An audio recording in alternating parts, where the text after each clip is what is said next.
Former Arizona track and field athlete Georganne Moline has a glowing smile and passionate voice as she recalls her journey to the 2012 Olympic Games.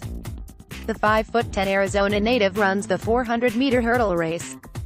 She has spent the last 5 years ranked in the top 10 in the world, but being at the top hasn't come without challenges.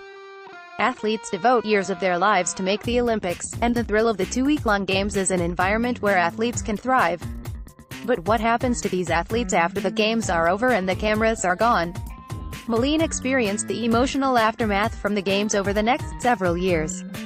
2013 was one of the worst years ever, Moline said. "I will never forget it." Moline is a University of Arizona alumna who lives and trains in Tucson. She is sponsored by Nike and has represented Team USA at the Olympics and IAAF World Indoor Championships. Breakout season happened when she was just a junior at the UA in 2012.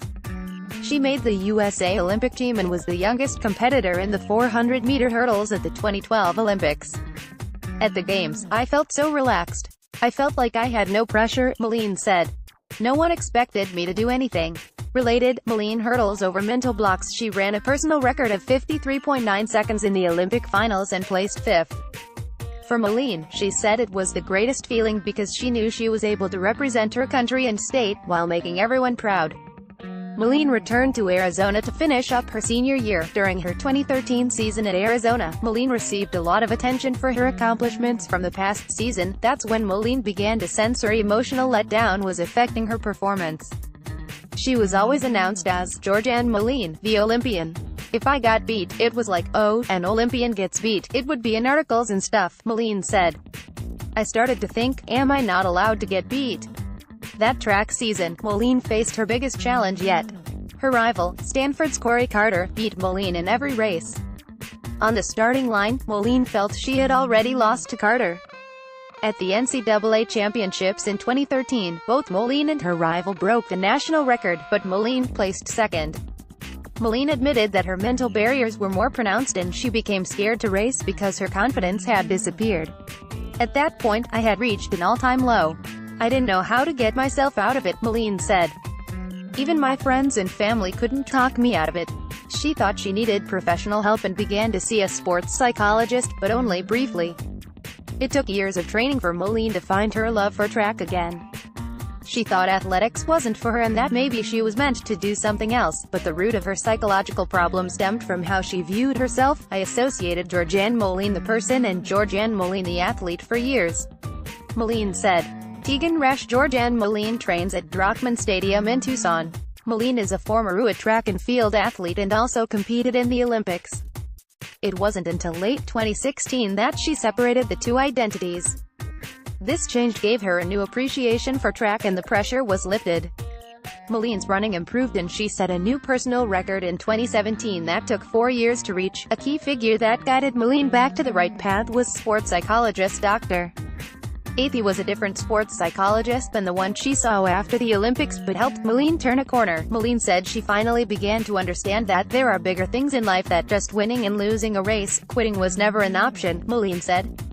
Athey currently works for the UA's athletic department and has been a psychologist for over 15 years. She connects with and helps many other athletes who go through similar emotional struggles to what Moline experienced. According to Athey, there is a feeling of loss when the Olympics end. Even if it's expected, it brings on symptoms of grief because you're reprocessing that loss. Athey said, "For some, there may have been disappointment around their performance that they're coping with." Back on the track now, Moline runs side by side with teammate Sage Watson. Watson, a former UA track star, represented Canada at the 2016 Summer Olympics in the 400-meter hurdles. The two sprinters are in sync. They have similar builds with tall, thin bodies. Moline has dark hair while Watson's long, blonde ponytail trails behind. Both women have the same sponsors, same coach and both experienced discouragement after the Olympics. Watson described her Olympic experience as emotionally exhausting. She felt a lot of pressure from the media because the attention she received on social media was overwhelming. Watson placed at No. 11 in the 400-meter hurdles and contributed to Team Canada's 4th-place finish in the relay at the Summer Games in Rio de Janeiro. For Watson, finishing one spot away from the podium at the Olympics was tough to swallow. Related, no hurdles in Watson's way. "It took me a while to get over the Olympics. "I was a little heartbroken coming up short in my relays," Watson said. "I took a few weeks off social media and spent time with my family and friends to recover." Now refocused on the 2018 season, Watson will use her past experiences to compete on the international stage once again. Watson recently competed at the 2018 Commonwealth Games in Gold Coast, Australia, where she placed 5th. Both Moline and Watson are proof that an athlete's Olympic experience can be an emotional roller coaster and each person deals with it differently.